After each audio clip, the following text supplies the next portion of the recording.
The Canandaigua Braves, our first interview on the radio show this week. It's our game of the week. It is Canandaigua, the 2 seed against Spencerport, the 3 seed. I got that right, Steve Bradley? There's 0 losses between these 2 teams, Jeff. First week of sectionals, we get a matchup of undefeateds. How sweet is that? 7 o'clock tonight, which is Saturday, as you listen to this on the radio. The Class A semifinals. Rondequoit East on the other side of the bracket. Guys, congratulations on an undefeated season so far. I know you have bigger goals. It's been a crazy, I almost said fall, spring. But Coach Welch, how happy are you guys you're outscoring teams 207-58. Did you think this squad would be this dominant this year, Jeff Welch and Don Camilla and Sam Bennett?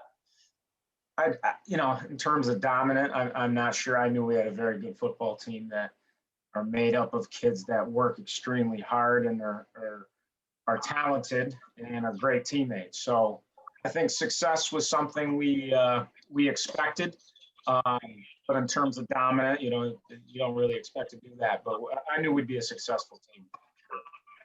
Dom Camella, what does it say about your team? You were placed in quarantine before week 5, missed the game with Wilson.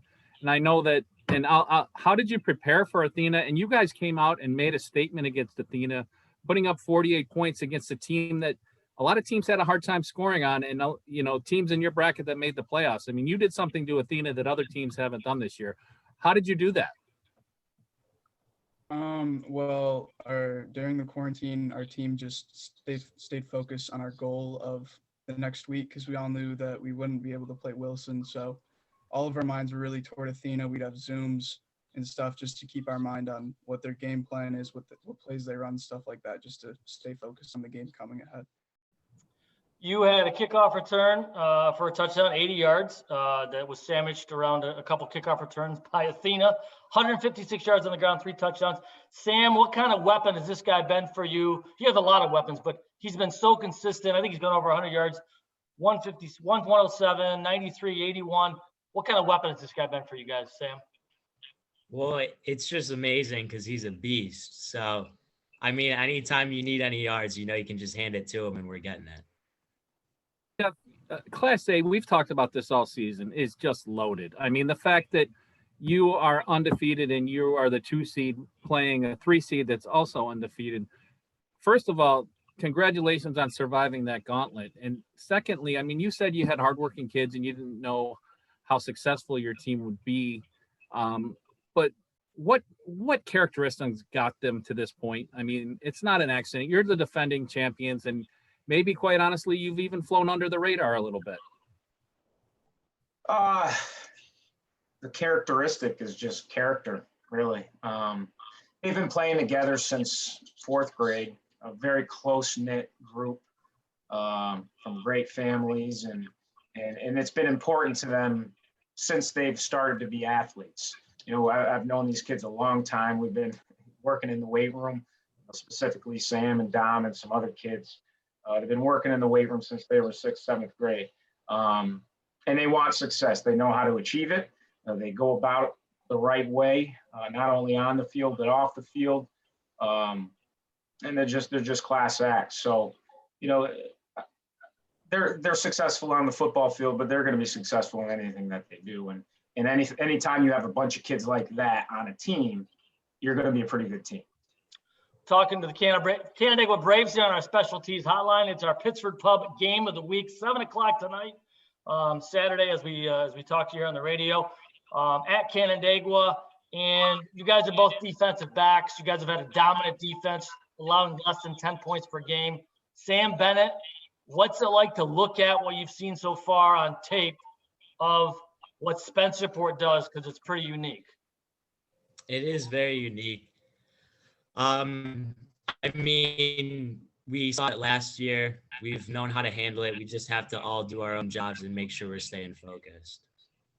Coach Welch, isn't it a lot about staying home, and not even more so not biting for fakes? Yeah, I mean, we've been fortunate, or you could say unfortunate enough, to be played Spencerport a lot the last 10 years, almost every year. So we do have some experience with it. These kids have been playing against that offense since probably freshman year. But like you said, it's just discipline of assignments and understanding that if you don't do your job, there's a very good chance that they are going to capitalize, and either it's a big play or for them, 4 yards, 3 or 4 yards, that is a successful play for that offense. And that's why it's so difficult to defend. A 3-yard play is a good play for them because they say, hey, 4 of those, that's a first down, right? And we're going to possess the ball and keep it away from you. So very, very difficult to defend.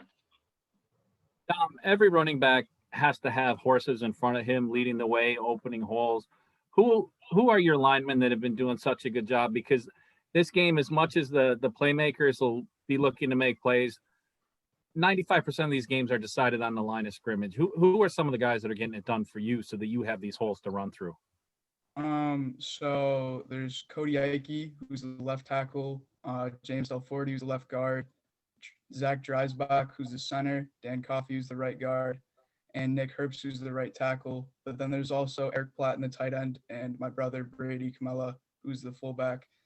They all just really focus during practice. We all take a lot of credit in our blocking. Like, that's one of our big importance in practice. So, yeah. Sam, special teams. I mean, every week, I joked about this in the pregame, but I read Bob Chavez's Twitter account, and Canandaigua scoring a special teams touchdown or a defensive touchdown every game. How are you guys able to win in that third phase so frequently? What makes your special team so good? Well, it's kind of the same thing as our defense this week because we practice it a lot, and then everyone knows their job, and we know that if they do it right, we're going to have a lot of big plays. And you started the season off with an amazing game in the opener, 35-0 over Arcadia. You had an 85-yard kickoff return and a 69-yard punt return, and you probably slept really well that night, Sam. Have you had a lot of kickoff returns in the past in your career, or was this something new to you?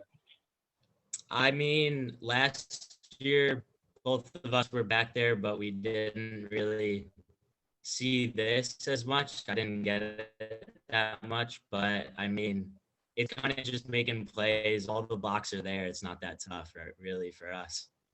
These guys are smart, Steve Bradley. They give credit to the other guys. I mean, Dom's running those names off his linemen like he's reading off a sheet. That's smart stuff, guys. Coach Welch wasn't lying. They're character guys.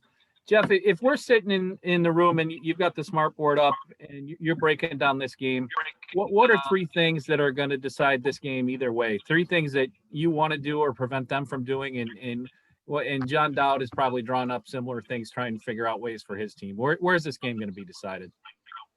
I mean, when you play this team, it's all predicated on their offense, how well we do against their offense. Not necessarily, obviously, we got to score points and be successful, but if their offense is successful, that means we don't have the ball. So really, it's about, hey, we got to limit their drives, win first and second down, which are the most important when you play this team, so that they're not getting,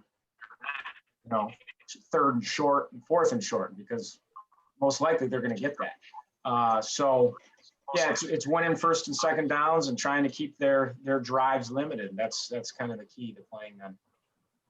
Turnovers. Every football coach is turnovers. You got to win the turnover battle. That's it.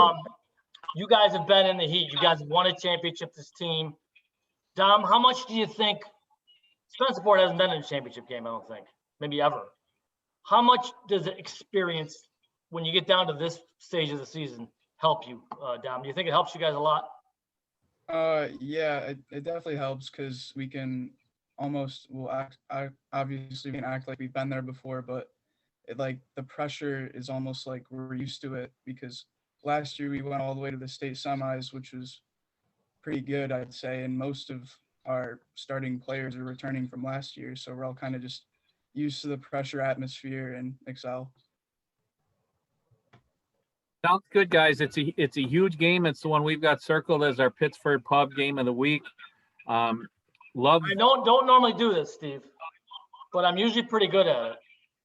I'm going to go with both home teams in Class A. One, because I work at Irondequoit. That's number one. But number two, I think experience matters at this stage of the season. I'm going with Canandaigua. Not trying to make the people of Spencerport hate me, but I'm just telling you how I see it.